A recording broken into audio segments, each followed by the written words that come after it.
Hi, welcome to the story panda. 12 ലെറ്റേഴ്സിൻ്റെ അടുത്ത episode കാണാം. തങ് യേഷൻ ആ ലെറ്റർ തുറന്ന് വായിക്കുന്നതാണ് ലാസ്റ്റ് കണ്ടത്. വീണുപോയ ചെളിയിൽ നിന്ന് ഉയർത്തെഴുന്നേക്കാനായിട്ട് ശ്രമിക്കുന്നവരാണ് നമ്മൾ. നമ്മുടെ ജീവിതം എത്ര ചെറുതും ഇൻസിഗ്നിഫിക്കൻറ്റും ആണ്. നമ്മളെ മനസ്സിലാക്കാനായിട്ട് നമുക്കല്ലാതെ വേറൊരാൾക്കും കഴിയില്ല. അതൊന്നും അല്ല വേസ്റ്റ് പാർട്ട്. ഇങ്ങനെ തീരാത്ത ദുരിതത്തിൽ നിന്നും നിന്നെ എനിക്ക് രക്ഷിക്കണമെന്നുണ്ട്. പക്ഷെ അതിന് പകരം ഞാൻ വീണ്ടും ഒരു അബദ്ധമാണ് ചെയ്തിരിക്കുന്നത്. നേരത്തെ ഉണ്ടായിരുന്ന ചെളിയിൽ നിന്നും കൂടുതൽ പ്രശ്നത്തിലേക്കാണ് ഞാൻ നിന്നെ എത്തിച്ചിരിക്കുന്നത്. ഇവിടെ ഹൈത്താങ്ങും അവളുടെ അച്ഛനും കൂടി വീട്ടിലേക്ക് വരികയാണ്. അവൻ വീട്ടിൽ പോയിരുന്ന് അതിൻ്റെ ബാക്കി വായിക്കും. എനിക്ക് നിന്നെ രക്ഷിക്കണം എന്നുണ്ടെങ്കിൽ പോലും ഞാനും അതേ അവസ്ഥയിലല്ലേ. ലെറ്റർ വായിക്കുമ്പോൾ ശരിക്കും യാഥാർത്ഥ്യത്തോട് ഒരുപാട് സാമ്യമുള്ള രീതിയിലാണ് എഴുതിയിരിക്കുന്നത്. അത് കാരണം അത് ഡയറക്റ്റായിട്ട് അവനെ ഹിറ്റ് ചെയ്യുന്നുണ്ട്. നമ്മുടെ ഹൈത്താങ്ങിൻ്റെ മാന്യമായിട്ട് പെരുമാറുന്ന അച്ഛൻ അത്രയ്ക്ക് മാന്യനൊന്നും ആയിരുന്നില്ല. ആളുകളുടെ മുന്നിൽ വളരെ മനോഹരമായിട്ട് മുഖംമൂടിയിട്ട് സംസാരിക്കുകയും എന്നാൽ വീട്ടിലേക്ക് വരുമ്പോൾ വളരെ ക്രൂരമായിട്ട് പെരുമാറുകയും ചെയ്യുന്ന ഒരു സൈക്കോയാണ് അയാൾ. വീട്ടിൽ വന്നിട്ട് അവളെ ഊട്ടിച്ചിട്ടൊക്കെ അടിക്കുകയാണ് അയാൾ. സത്യം പറ, നീ അവനെ കിസ് ചെയ്തോ ഇല്ലയോ? ഇല്ല എന്നൊക്കെ അവൾ പറയുന്നുണ്ട്. നിൻ്റെ അമ്മയെ പോലെ ആവാനാണോ നിൻ്റെ ഉദ്ദേശം? ഇത്ര ചെറിയ പ്രായത്തിലെ ആണുങ്ങളുടെ പുറകെ നടക്കുകയാണ്. നിനക്കൊക്കെ രണ്ടുപേർക്കും ഡിഗ്നിറ്റി എന്ന് പറയുന്ന ഒരു സാധനമില്ല. പക്ഷേ എനിക്ക് അഭിമാനമുണ്ട്, മനസ്സിലായോ? അപ്പോൾ അവൾക്ക് ഉള്ളിൽ നല്ല ദേഷ്യം വരുന്നുണ്ട്. അവൾ ചെയ്തിട്ടില്ലല്ലോ, അവൾ ചെയ്തിട്ടില്ല എന്ന് തന്നെ പറയാണ്. അയാൾ അവൾക്കിട്ട് വീണ്ടും നല്ലൊരെണ്ണം പൊട്ടിക്കും. എന്നിട്ട് അയാൾ അവളുടെ നിന്ന് പൈസ ചോദിക്കുകയാണ്. അവൾ പാർട്ട് ടൈമായിട്ട് ജോബ് ചെയ്യുന്നുണ്ടല്ലോ, അതിൽ നിന്ന് കിട്ടുന്ന പൈസ. അവളുടെ സ്കൂൾ ബാഗ് കെട്ടിപ്പിടിച്ച് വെച്ചേക്കുകയാണ്. അയാൾ അത് തട്ടിപ്പറിച്ചെടുത്തിട്ട് ബാഗ് ഫുൾ ചെക്ക് ചെയ്യാണ്, അതിൽ പൈസ ഇരിപ്പുണ്ടോ ഇല്ലയോ എന്ന്. അതോ നീ അവന് പൈസ കൊടുത്തോ? ചെക്ക് ചെയ്തിട്ട് അതിൽ നിന്ന് കുറച്ച് പൈസ അയാൾ എടുക്കുകയാണ്. ഇത്ര കുറച്ചേ ഉള്ളോ? അപ്പോൾ അവൾ ഓടി വന്ന ബാഗ് കെട്ടിപ്പിടിച്ചിട്ട് എൻ്റെ അത്രേ ഉള്ളൂ. അവൾ ബാഗ് ഇങ്ങനെ സുരക്ഷിതമായിട്ട് കെട്ടിപ്പിടിച്ചേക്കുന്ന കാരണം അയാൾക്ക് വീണ്ടും സംശയം തോന്നുകയാണ്. അങ്ങനെ വീണ്ടും അവളുടെ ബാഗ് വന്ന് പിടിച്ചു വാങ്ങിച്ചിട്ട് സ്വന്തം മകളാണ്, പക്ഷെ ആ ഒരു പരിഗണന പോലും ഇല്ലാണ്ട് അവളെ പിടിച്ച് തറയിലൊക്കെ എടുത്ത് എറിയാണ്. എന്നിട്ട് ബാഗിൽ ഇരിക്കുന്ന പൈസയാണ് ലക്ഷ്യം. അവൾ മറ്റേ ക്ലാസ് ഫണ്ട് എല്ലാവരുടെയും നിന്നും വാങ്ങിയ പൈസ അത് അവളുടെ ബാഗിൽ വെച്ചേക്കായിരുന്നു. അതും അയാൾ തട്ടിയെടുക്കുകയാണ്. അപ്പോൾ അവൾ അയാളടുത്ത് വന്ന് പറയുന്നുണ്ട്, അതിൻ്റെ ക്ലാസ് ഫണ്ടാണ്, അതെടുക്കാൻ പാടില്ല പ്ലീസ് എന്നൊക്കെ പറഞ്ഞ് അയാളോട് കരഞ്ഞു പറയുന്നുണ്ട്. അയാൾ ഈ ചെറിയതായിട്ട് ഗാംബ്ലിങ്ങിനൊക്കെ പോകും. അപ്പോൾ അവിടെ പൈസ എറിഞ്ഞിട്ട് തിരിച്ച് പൈസ കിട്ടും, നാളെ ഞാൻ വിൻ ചെയ്യും, അപ്പം നിനക്ക് തിരിച്ചു കൊണ്ട് തരാമെന്നൊക്കെ അവളോട് പറയുന്നുണ്ട്. പക്ഷേ അയാൾ എന്നിട്ടും ആ പൈസ എടുക്കുകയാണ്. അപ്പോൾ അവൾ അവിടെ ഇരുന്നൊരു സ്റ്റൂൾ എടുത്തിട്ട്, ഈ പൈസയും കൊണ്ട് ഇവിടെ നിന്ന് പോയി കഴിഞ്ഞാൽ നിങ്ങളെ ഞാൻ ഇന്ന് അടിച്ചു കൊല്ലും. അവളൊരു സ്റ്റൂള് പൊക്കിയെടുക്കും. അപ്പോൾ അവളുടെ അച്ഛൻ പറയും, എന്താ ചെയ്യാൻ പറ്റുമെന്ന് നോക്കട്ടെ. അവളെ കയ്യിലിരിക്കുന്ന സ്റ്റൂള് കൊണ്ട് അയാളെ ആഞ്ഞടിക്കാൻ വരികയാണ്. പക്ഷേ പാവത്തിന് അത്രയ്ക്ക് ആരോഗ്യമൊന്നും ഇല്ലല്ലോ. അയാളുടെ ഒറ്റ അടിയിൽ തന്നെ അവൾ തറയിൽ മറിഞ്ഞു വീഴുകയാണ്. എന്നിട്ട് അയാൾ പറയാണ്, ഞാനാണ് നിനക്ക് ഈ ലൈഫ് തന്നത്, എത്ര ധൈര്യമുണ്ട് നിനക്ക് എന്നെ തന്നെ തല്ലാനായിട്ട്. അവൾ പറയും, എന്നാൽ അത് തിരിച്ചെടുത്തോ, കാലങ്ങളായി എനിക്ക് ജീവിക്കണമെന്ന ആഗ്രഹം ഇല്ലാതായിട്ട്. നിലത്ത് വീണ് കിടന്ന അവളെ വീണ്ടും അയാൾ എഴുന്നേൽപ്പിച്ചിട്ട് അടിക്കുകയാണ്. എന്നിട്ട് അയാൾ പറയും, നിൻ്റെ ജീവിതത്തിന് പ്രത്യേകിച്ച് അർത്ഥമൊന്നുമില്ല എൻ്റെ, പക്ഷെ നീ ജീവിച്ചിരുന്നു കഴിഞ്ഞാൽ ഒരുപാട് കാര്യങ്ങൾ ചെയ്യാനുണ്ട്. നിനക്ക് യൂണിവേഴ്സിറ്റി അറ്റൻഡ് ചെയ്യണം എന്നുള്ളതല്ലേ നിൻ്റെ ആഗ്രഹം? നിനക്ക് തോന്നുന്നുണ്ടോ യൂണിവേഴ്സിറ്റിയിൽ എല്ലാവരും അങ്ങ് കയറ്റുമെന്ന്? ചുമ്മാ ദിവാസ്വപ്നം കണ്ടുകൊണ്ടിരിക്കുന്നത് അങ്ങ് നിർത്ത്. എന്നിട്ട് നല്ല കാശുകാരനെ ആരെങ്കിലും കല്യാണം കഴിക്കും, എങ്കിലല്ലേ എനിക്ക് നിൻ്റെ കൂടെ നല്ലപോലെ ജീവിക്കാനായിട്ട് പറ്റുള്ളൂ. നിൻ്റെ ശരീരത്തിലോടുന്നത് എൻ്റെ ബ്ലഡാണ്. ഞാൻ നിൻ്റെ അച്ഛനാണ്. ഞാൻ നിന്നെ എല്ലായിടത്തും ഫോളോ ചെയ്യും, ഇവ നീ മരിച്ചാൽ പോലും. അപ്പോൾ അവൾക്കിങ്ങനെ ദേഷ്യം വന്നിട്ട് അയാളെങ്ങനെ പിടിക്കുകയാണ്. അപ്പോൾ അവൾ പറയും, സാരമല്ല, ഞാൻ റിച്ച് ആവുമ്പോൾ നിനക്ക് രാത്രി കഴിക്കാനുള്ള സ്നാക്സ് കൊണ്ടുവരാം. നീ എഴുന്നേറ്റ് പോയി വീടൊക്കെ ഇങ്ങനെ വൃത്തികേടായി കിടക്കുന്നുണ്ടോ, നീ പോയി ക്ലീൻ ചെയ്തൊക്കെ. എന്നിട്ട് അവളുടെ ക്ലാസ് ഫണ്ടും കൊണ്ട് അയാൾ പോവുകയാണ്. ഇവിടെ ഷൻ കൊണ്ടുവന്ന ലെറ്റർ വായിക്കുകയാണ്. ഞാൻ ഒരു തവണ കൂടി ശ്രമിക്കും നിന്നെ ആബിസിൽ നിന്നും പുറത്തെടുക്കാനായിട്ട്. ഇതൊക്കെ എന്തായി എഴുതി വെച്ചേക്കുന്നത്? ആരോ നിന്നെ ടാർഗറ്റ് ചെയ്യുന്നുണ്ട്. സ്കൂളിൽ നീ ആരെങ്കിലും ഒഫൻഡ് ചെയ്തോ? ആകെ ആ സ്കൂളിൽ പോകാൻ തുടങ്ങിയിട്ട് 2 ദിവസമേ ആയിട്ടുള്ളൂ. എനിക്കവിടെ ആകെ അറിയാവുന്നുള്ള ഇബോയുടെ മകളെ മാത്രമാണ്. അപ്പറായിട്ട് പറയും, എനിക്കിത് ഉറപ്പായിട്ട് അവൾ തന്നെ ആയിരിക്കും. നീ പറഞ്ഞില്ലേ അവൾ നിന്നെ സ്കൂളിൽ പുറത്തിറങ്ങിയപ്പോൾ പിടിച്ചു നിർത്തി ചോദിച്ചെന്ന്? അവൻ പറയും, എനിക്ക് തോന്നുന്നില്ല അവളാണെന്ന്. പക്ഷെ അവളുടെ സ്കൂളിലെ ആറ്റിറ്റ്യൂഡ് അത് വേറെ തന്നെയാണ്. അതുപോലെ അവൾ ഇതുവരെ മിസ്സിനോട് പറഞ്ഞില്ല ഞാൻ അവളുടെ വീട്ടിൽ പോയിട്ട് ഡെറ്റ് കളക്ട് ചെയ്ത കാര്യമൊന്നും. അപ്പറായിട്ട് പറയും, എന്തോ മണക്കുന്നുണ്ട്. നിങ്ങളാണെങ്കിൽ ഇപ്പോൾ ഒരേ ക്ലാസ്സിലുമാണ്. അപ്പോൾ അവൻ പറയും, എനിക്ക് ആകെ പേടിയുള്ളത് മിസ് അറിയുമെന്നുള്ളതാണ്. ഞാൻ അവളുടെ വീട്ടിൽ പോയി ഡെറ്റ് കളക്ട് ചെയ്തു, എല്ലാം പൊളിയാണെങ്കിൽ ഞാൻ ആ പൈസ അവൾക്ക് അങ്ങ് തിരിച്ചു കൊടുത്തേക്കും. റാറ്റ് പറയും, നിനക്ക് എന്താടാ വട്ടാണോ? നമ്മൾ അവിടെ നിന്ന് എടുത്തുകൊണ്ട് വന്ന് 100 രൂപ നീ എന്തിനാ തിരിച്ചു കൊടുക്കേണ്ടത്? ഞാൻ വേണേൽ നാളെ കുറച്ച് ആൾക്കാരെയും കൊണ്ട് സ്കൂളിലോട്ട് വരാം, അവളെയും നമുക്ക് പിടിച്ചു നിർത്തി ചോദിക്കാം, അപ്പോൾ അവൾ എന്ത് പറയുമെന്നറിയാമല്ലോ.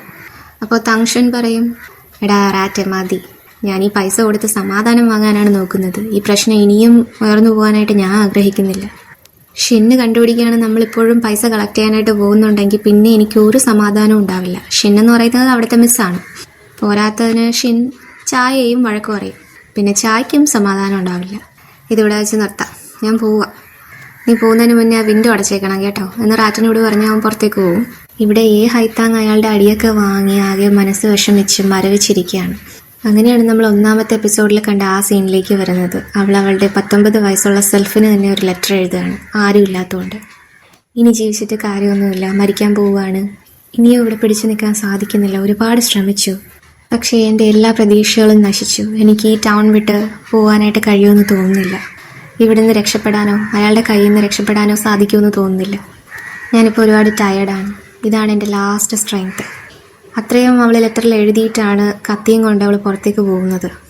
എനിക്ക് റിഗ്രറ്റ് ഒന്നുമില്ല എൻ്റെ ജീവിതത്തിൽ, പക്ഷേ ഒരേ ഒരു റിഗ്രറ്റ് ഉള്ളത് എൻ്റെ അമ്മയെ കണ്ടുപിടിക്കാൻ സാധിച്ചില്ല എന്നുള്ളതാണ്. അങ്ങനെ ലെറ്റർ ബോക്സിൽ ലെറ്റർ കൊണ്ട് ഇടുമ്പോഴാണ് അവൾ ആ ഓറഞ്ച് ക്യാറ്റിനെ കാണുന്നതും. അതേസമയം നമ്മുടെ നായകൻ അവളുടെ നിന്ന് എടുത്തുകൊണ്ട് പോയ 100 യുവാൻ അവൾക്ക് തിരിച്ചു കൊടുക്കാനായിട്ട് അവളുടെ വീട്ടിലേക്ക് വരും. അവിടെ ആകെ അലങ്കോലപ്പെട്ട് കിടക്കുന്നതാണ് അവൻ കാണുന്നത്. അവിടെ ആരും ഇല്ലേയും താനും. ഹൈത്താങ് കത്തിയും കൊണ്ട് നേരെ പോകുന്നത് അവളുടെ അച്ഛൻ ഗ്യാമ്പിൾ ചെയ്യുന്ന സ്ഥലത്തേക്കാണ്. അയാൾ മതിമറന്ന് ആഘോഷിക്കുകയാണ്. അവിടെ അവൾ വന്നതുപോലും അയാൾ ശ്രദ്ധിക്കുന്നില്ല. ചുറ്റുമുള്ളവരൊക്കെ കാണുന്നുണ്ട് ഇവളുടെ കയ്യിൽ കത്തി ഇരിക്കുന്നത്. എന്തിനാ കത്തിയും പിടിച്ചുകൊണ്ട് നിൽക്കുന്നതെന്ന് ചിലരൊക്കെ ചോദിക്കുന്നുണ്ട്. പക്ഷേ അവൾ രണ്ടും കൽപ്പിച്ച് വന്നേക്കുന്നതാണ്, അയാളെ കൊല്ലണം. ഇങ്ങനെയൊരു സാഹചര്യം സൃഷ്ടിക്കുന്നു, ഇത്രയും മോശമായിട്ട് പെരുമാറുന്ന ഇങ്ങനെയൊരു അച്ഛൻ, അതിനെ അവൾക്ക് വേണ്ട എന്നവൾ തീരുമാനിക്കുന്നു. ഒരു കാര്യമാണ് വെച്ചാലും ജീവിക്കാൻ സമ്മതിക്കാത്ത അയാളെ എന്തിനാണിനി സംരക്ഷിക്കേണ്ടത്? അയാളെ കൊന്നു കളഞ്ഞേക്കാമെന്നും പറഞ്ഞ് അവൾ അവിടെ കത്തിയായിട്ട് നിൽക്കുകയാണ്. അവൾ കത്തി കുത്താനായിട്ട് കൈ പൊക്കുമ്പോൾ ഓടി വന്ന് പിടിക്കുന്നത് കഥയിലെ നായകൻ തങ് യേഷനാണ്. അപ്പോൾ അച്ഛൻ അറിയുന്നുണ്ട് അവൾ വന്നു, അവളെ കാണും, അവളെ കയ്യിൽ കത്തിയിരിപ്പുണ്ട്, അയാളെ കൊല്ലാനാണ് വന്നത് എന്ന് അയാൾ മനസ്സിലാക്കുമ്പോൾ അയാൾ വീണ്ടും അവളെ പ്രൊവോക്ക് ചെയ്യുകയാണ്. നിനക്കെന്നെ കുത്തണമെങ്കിൽ കുത്തടി എന്നൊക്കെ പറയുന്നുണ്ട്. ഈവൻ നമ്മുടെ നായകൻ അവളെ കൈക്കുള്ളിൽ പിടിച്ചു നിർത്തിയിരിക്കുന്നത് കൊണ്ടാണ് അവൾക്കൊന്നും ചെയ്യാൻ പറ്റാത്തത്. പക്ഷേ അവൾ ഭയങ്കരമായിട്ട് അങ്ങ് ദേഷ്യപ്പെട്ട് രണ്ടും കൽപ്പിച്ച് നിൽക്കുകയാണല്ലോ. നിന്നെ ഞാൻ ഇന്ന് കൊല്ലുവാടാ, നമുക്ക് ഒരുമിച്ച് ചാവാം എന്നൊക്കെ അവൾ പറയുന്നുണ്ട്. കാര്യം കുറച്ച് സീരിയസ് ആണെന്ന് മനസ്സിലാക്കുമ്പോൾ അയാൾ അവിടെ നിന്ന് പതുക്കെ ഇസ്ക്കും. അയാൾ അവിടെ നിന്ന് പോയെന്ന് ഉറപ്പ് വരുത്തിയതിനു ശേഷമാണ് അവൻ അവളെ വിടുന്നത്. എന്നിട്ട് അവൻ അവളോട് ദേഷ്യപ്പെട്ട് ചോദിക്കുകയാണ്, നിനക്കെന്താ ഭ്രാന്തുണ്ടോ? അയാളെ കുത്തിക്കഴിഞ്ഞാൽ നീ ആയിരിക്കും ജയിലിൽ പോവുക, നിന്റെ ജീവിതമാണ് നശിക്കാൻ പോകുന്നത്. അവൾ വീണ്ടും അവളുടെ അച്ഛൻ പോയ വഴിയെ പിറകെ ഓടുകയാണ്. അപ്പോൾ അവനും അവളുടെ പിറകെ പോവും. അപ്പോൾ ചുറ്റും ഇത് കണ്ടു നിൽക്കുന്നവരൊക്കെ അവളെ കൊലപാതകി എന്നൊക്കെ വിളിക്കുകയാണ്. ഇവളെ എങ്ങോട്ട് പോകണമെന്നറിയാതെ ഇങ്ങനെ നടക്കുകയാണ്. അപ്പോൾ അവനും പുറകെ വരുന്നുണ്ട്. അവൻ ചോദിക്കുന്നുണ്ട് അവളോട്, നീ എന്തിനാ അങ്ങനെയൊക്കെ ചെയ്യാൻ പോയത്? അവൾ തിരിഞ്ഞെന്ന് ചോദിക്കാം, നീ എന്തിനാ എന്നെ തടഞ്ഞത്? എന്നെ അവനെ കൊല്ലാൻ സമ്മതിക്കാത്തത് എന്ത്? നിനക്ക് തോന്നുന്നുണ്ടോ നീ എന്നെ സേവ് ചെയ്തെന്ന്? എനിക്ക് നിന്നോട് താങ്ക്സ് പറയേണ്ട ആവശ്യമൊന്നുമില്ല. എന്നിട്ട് അവൾ വീണ്ടും നടക്കുകയാണ്. അവൻ പുറകെ നടന്ന് ചോദിക്കുന്നുണ്ട്, ആ സ്കമ്മിന് വേണ്ടി നിനക്ക് ഇത്രയൊക്കെ ചെയ്യണോ? നിന്റെ ജീവിതമാണ് പോകുന്നത്, നിന്റെ ജീവിതം ത്യാഗം ചെയ്തുകൊണ്ട് നിനക്ക് ഇതൊക്കെ ചെയ്യേണ്ട ആവശ്യമുണ്ടോ? അവൾ പറയും, ആവശ്യമുണ്ട്. അയാൾ മരിക്കുന്നതാണ് ഏറ്റവും നല്ലത്, ഞാനും അയാളുടെ കൂടെ മരിക്കുകയാണെങ്കിൽ അത്രയും നല്ലത്. നിനക്കെന്താ അവകാശം എന്നെ തടയാനായിട്ട്? എല്ലാവരും ഇങ്ങനെ ജീവിക്കണമെന്നൊന്നും ഇല്ലല്ലോ. എനിക്ക് ജീവിക്കാൻ പറ്റുന്നില്ല എന്ന് തോന്നുകയാണെങ്കിൽ എനിക്ക് മരിക്കാനുള്ള അവകാശമുണ്ട്. അത്രയും പറഞ്ഞ് അവൾ നടക്കുന്നുണ്ട്. അപ്പോൾ അവൻ അവളുടെ കൈ പിടിച്ച് നിർത്തിയിട്ട് പറയും, നിനക്ക് മരിക്കാം, പക്ഷേ ആ തെണ്ടിക്ക് വേണ്ടിയിട്ടാവരുത്. അവൾക്ക് വീണ്ടും ദേഷ്യം വന്നിട്ട് അവൾ ഇവനെ തള്ളുന്നുണ്ട്. നിനക്കെന്താ അവകാശം എൻ്റെ കാര്യത്തിൽ ഇടപെടാനായിട്ട്? നീ ആരാ? അവൻ അവളോട് ചോദിക്കും, നിന്റെ ഈ സ്ട്രെങ്ത്തും എനർജിയും വെച്ചിട്ട് നീ ചാവാൻ പോവുകയാണോ? അവൾ പറയും, അതെ, ചാവാൻ തന്നെയാണ്. അപ്പോൾ അവൻ ആ കത്തി കാണിച്ചിട്ട് ചോദിക്കും, ഇതുപോലൊരു കത്തി നീ ഉപയോഗിച്ചിട്ടുണ്ടോ? ഈ സാധനം കൊണ്ട് ഒരുത്തനെയും കൊല്ലാൻ സാധിക്കില്ല. നീ പക്ഷേ ഇന്ന് ഇത് വെച്ചിട്ട് ബോനെ കുത്തിയിരുന്നെങ്കിൽ അവൻ്റെ ദേഹത്ത് ചിലപ്പോൾ ഒരു സ്കാർ വീണേക്കാം. പക്ഷെ നിന്റെ ജീവിതമോ? നീ ജീവിതം അവസാനം വരെ ജയിലിനകത്ത് കിടക്കേണ്ടി വരില്ലേ? നിന്റെ ജീവിതമാണ് പോകുന്നേ, നിന്റെ ഭാവി, നിന്റെ പഠിത്തം. നിന്നെ ഞാൻ ഇന്ന് തടഞ്ഞത് നിന്റെ ഇന്നൊരു താങ്ക്സ് വാങ്ങാനായിട്ടൊന്നും അല്ല. പക്ഷെ ഞാൻ എന്തായാലും തടഞ്ഞില്ലേ, അതുകൊണ്ട് ഇതിൻ്റെ അവസാനം കണ്ടിട്ടേ ഞാൻ നിൽക്കുന്നുള്ളൂ. അപ്പോഴേക്കും അങ്ങോട്ടേക്ക് 2 പോലീസുകാർ വരികയാണ്. ഇവിടെ പോലീസ് സ്റ്റേഷനിൽ ഇബോ, അവളുടെ അച്ഛനുണ്ടല്ലോ, അയാളെ പോലീസുകാർ ഇവിടെ പിടിച്ചിരുത്തിയേക്കാണ്. ആ സംഭവ സ്ഥലത്ത് നിന്ന് അയാളെ പിടിച്ചുകൊണ്ട് വന്നു. ഇതൊരു അസോൾട്ട് കേസാണെന്ന് പോലീസുകാരൻ പറയുകയാണ്. അപ്പോൾ അയാൾ പറയുന്നുണ്ട്, അയ്യോ, ഇതൊരു കേസൊന്നും ആക്കേണ്ട ആവശ്യമില്ല, കണ്ടില്ലേ എൻ്റെ ദേഹത്ത് ഒരു മുറിവ് പോലും ഇല്ല. പക്ഷെ നിങ്ങളുടെ മകൾ നിങ്ങളെയാണ് കൊല്ലാൻ ശ്രമിച്ചത്, നിങ്ങളിതിന് എക്സ്പ്ലനേഷൻ തരേണ്ടി വരും.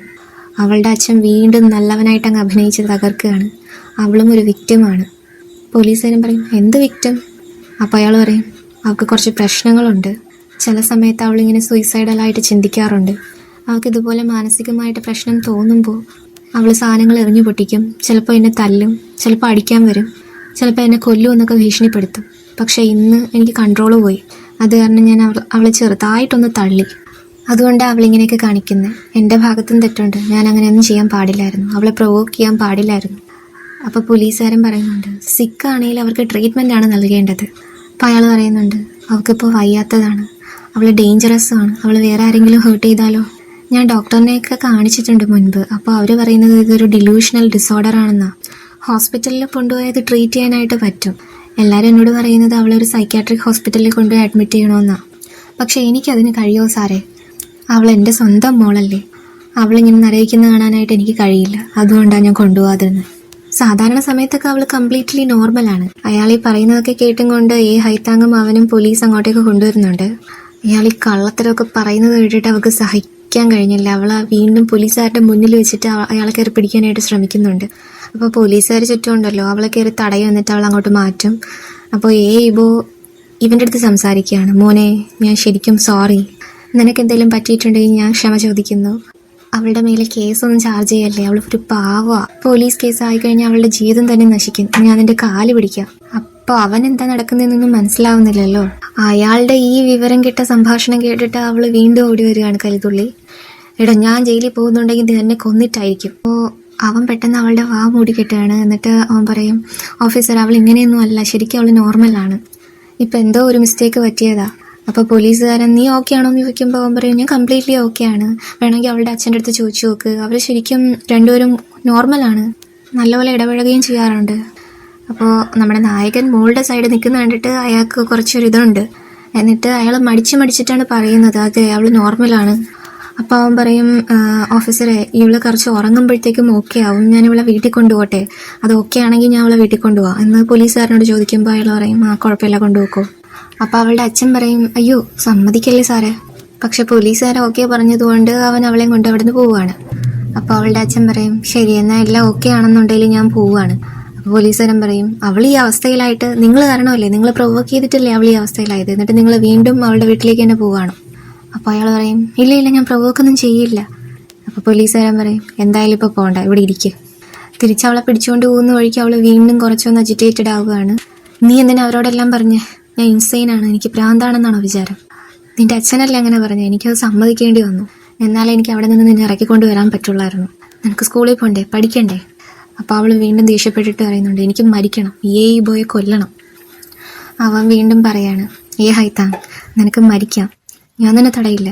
പക്ഷെ നീ ഒന്ന് ആലോചിച്ച് നോക്ക്, ഇത്രയും നാൾ നീ ജീവിച്ച എന്തിനു വേണ്ടിയിട്ടാ? ഇങ്ങനെ ഒന്നും അറിയാതെ മരിക്കാനോ? ആ ചോദ്യം അവളെ നന്നായിട്ട് കൊണ്ടു. എന്നിട്ട് അവൾ അവനോട് പറയാണ്, നിനക്കൊന്നും അറിയില്ല, ഒന്നും. എന്നിട്ടങ്ങ് നടന്നു പോവുകയാണ്. ഇതോടെ ഈ എപ്പിസോഡ് അവസാനിക്കുകയാണ്. അടുത്ത എപ്പിസോഡ് ഉടനെ തന്നെ അപ്ലോഡ് ചെയ്യാം. സ്നേഹത്തോടെ signing off, the story Panda.